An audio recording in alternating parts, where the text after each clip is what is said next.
Bonjour à tous, lors de cette vidéo, je vais vous expliquer comment paramétrer notre colonne lumineuse. Alors, on avait vu la dernière vidéo le détecteur, ici, détecteur optique, on l'a paramétré, on a détecté, et là maintenant, on va faire une sortie, un actionneur, en fait, on va voir la colonne lumineuse, donc on va essayer depuis le logiciel TIA Portal, via l'automate, de allumer les différentes, allumer la colonne lumineuse. Donc ici, alors, en ce moment, moi je l'ai raccordé au port 1, si vous avez suivi, 0,1, ici, et là on va regarder sur le portail web. Ici on voit que il nous met du rouge certes, et après ici ma LED, moi je suis raccordé, et enfin je suis raccordé ici, et surtout je vais vous mettre la vidéo, ça clignote, en fait, ma LED clignote, ma balise clignote en rouge, voilà. Je mets la vidéo ici, vous voyez, ça clignote en rouge. Donc ça va pas, il n'est pas content. On va essayer de solutionner le problème. Donc je regarde sur le site de Balouf, ma fameuse balise, alors ils appellent ça Smart Light. Je la mets là, voilà, ma colonne lumineuse. Donc c'est une colonne lumineuse, il y a 3 segments. On verra, c'est en 3 parties. On verra lors du test. Alors là, je pense que la vidéo, on va le faire en 2 parties, parce que là, les tests, il y a beaucoup de choses à voir, hein. C'est vachement bien fait, cette balise. Donc on va d'abord paramétrer, et après, plus tard, on verra une autre vidéo pour le mettre en service. Donc ici, on a différentes couleurs, jaune, blanc, vert, bleu, rouge, etc. Orange est même configurable. Ici, il y a différents états. On va essayer de tous les voir. Et ici, déjà on voit, regardez, process in, 1 byte en entrée, 8 bytes en sortie.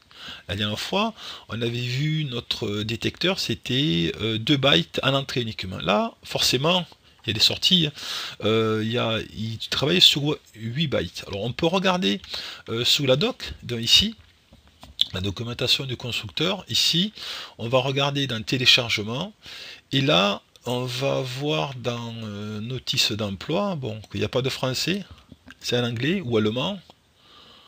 Alors ici, on va trouver ici IO-Link Data. Voilà, ici IO-Link Data, je tombe pile poil dessus.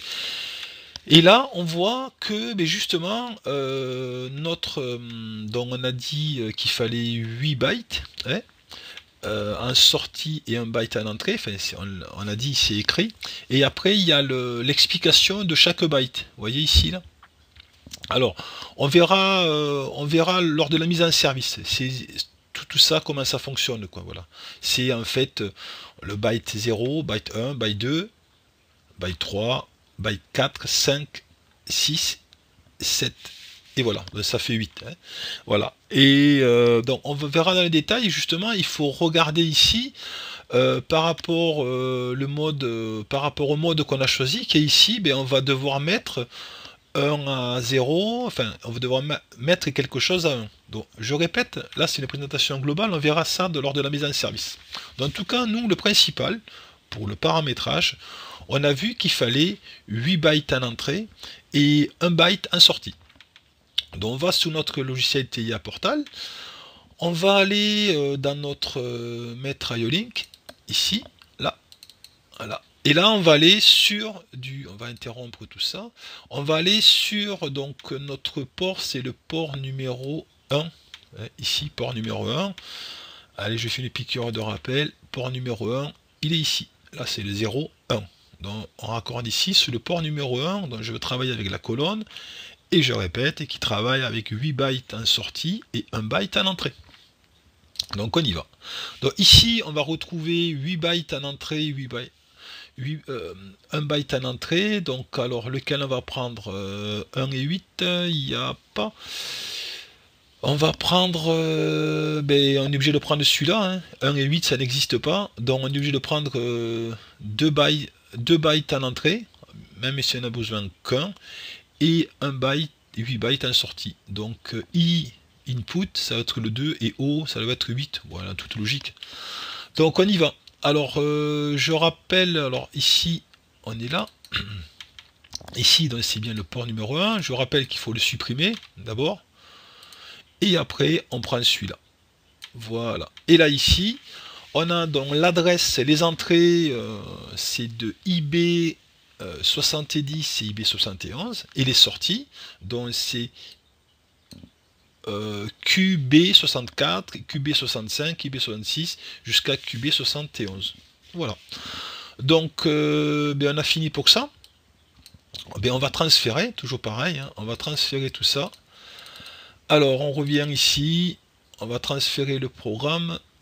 Je me mets ici, j'envoie ça. Alors, il n'est pas... Je me suis... Peut-être qu'il veut pas, je vais me déconnecter. Peut-être de ça. Ça peut perturber. On va voir. Non, il veut pas se connecter. Non, c'est mon câble qui était pas... C'est la faute à mon câble qui était mal raccordé. Allez, on y va. On va voir ce qu'il nous dit. Ici, terminé. Ici, là, tout ça clignote pas. Alors, on peut le voir sur le portail web, toujours pareil. Donc, on y va, 192.168.0.101. On va voir ici que tout est au vert. Vous voyez, ici, vert. Voilà, ça nous a trouvé notre balise. BNI IO-Link 801.102.Z036, et après tout est ouvert, vous voyez, vert. Donc maintenant on est prêt à faire la configuration, allumer les différentes LED comme on veut, les différentes LED de la balise. Donc on va voir ça de la prochaine vidéo pour pas que les vidéos soient trop longues.